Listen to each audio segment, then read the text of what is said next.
Alright, so today we're going to learn the different types of email and how to write them. Okay, it's very important for us both in our professional and also personal life to learn how to write proper emails. Okay, in personal lives, we may write to our friends, we may write to companies. Okay, so we write emails to many different type of people. Okay, to many people. Okay, in our professional lives in the future, we will write to our superiors, our boss, our colleagues, and even our clients. So we will write emails to both people inside and outside of the business. So it is important to learn how to write emails. Okay, and particularly we need to learn that there are three types of emails that we will write to people. The first type of email is the formal email. The second one is semi-formal email. And finally, the third type of email will be informal email. So, formal email, let's begin with formal email. Formal emails are very similar to letters. They are for formal occasion. Okay, they are like, for example, applying for a job. So when we are applying for a job, we have to write, or we must write, a formal email. We cannot be writing an informal email when applying for a job. So whenever it's a professional matter, it's related to our career. So basically we will use the format of a formal email more. Okay, so similar to letters. Okay, so generally when we know the person that we are writing to, no problem, we can actually straight away say, Dear Mr. Thomas, Dear Dr. Thomas, Dear Miss Smith. Okay, even though we know their name, we still need to address them by their title, like Dr., Mr., Miss. Okay, and if we do not know who we are writing to, we use Dear Sir or Madam. Okay, there's also a very commonly used expression, which is to whomever it may concern. But Dear Sir or Madam is actually more courteous than that. Okay, so when we are closing, we use yours faithfully, okay, because we are once colonized by the British Empire, so we generally use the British English here. So yours faithfully will be a great phrase to end, okay, for the closing, right? So also in formal emails, we do not use contractions like I'm, didn't, you, okay? So basically, for formal essays, emails, we do not want to use contractions. We use the proper form. I am writing to ask for some information instead of I'm. So remember, contractions are informal. So do not use contractions when writing formal essays, emails, documents. Okay, so when we are writing something that is formal, we need to use the proper form. Okay, so this is an example of it, right? So this is a formal email. Okay, as you can see, Dear Mr. Muscat, you read the greeting, okay? And there is a title to address the person here, Mr. Muscat, and not Dear Muscat or Hi Muscat.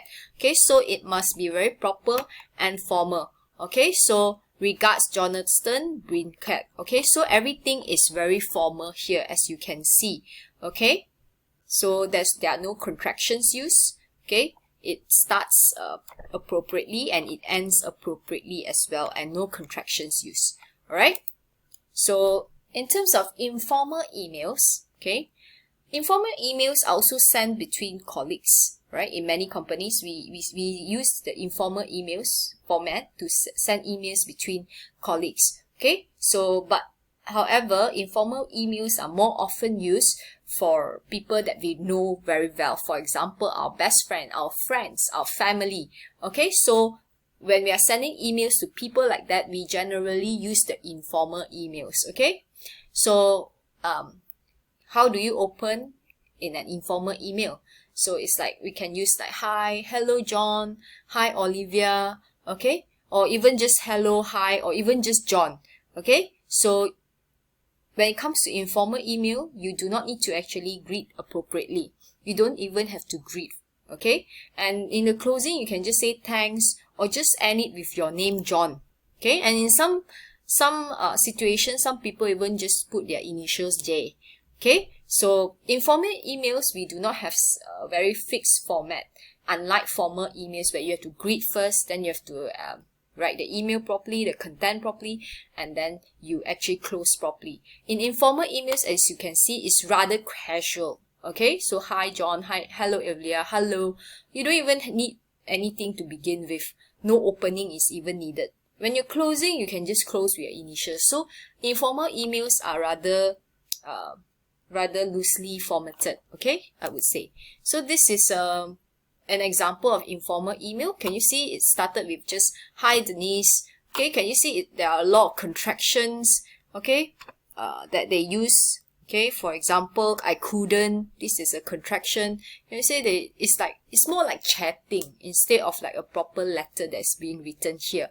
Okay, and finally, lots of love, Audrey. That's it. There's no yours sincerely. There's no regards, best regards, nothing at all. Okay, so informal email, you can use lots of contractions. You have couldn't. All right.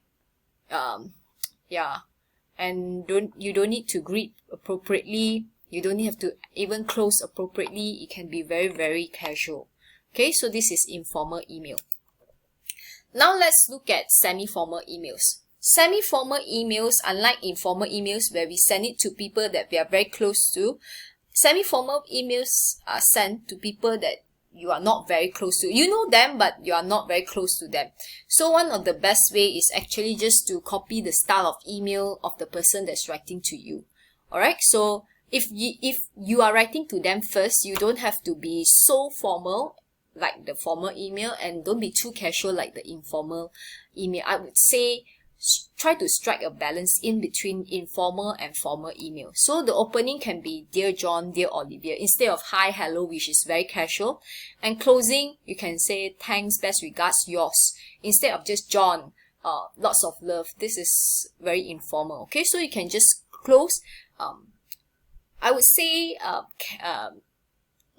more casual than formal emails, but not as casual as informal emails. Alright, so this is an example of an informal a semi-formal email. So you are actually writing to this Miss Budiki.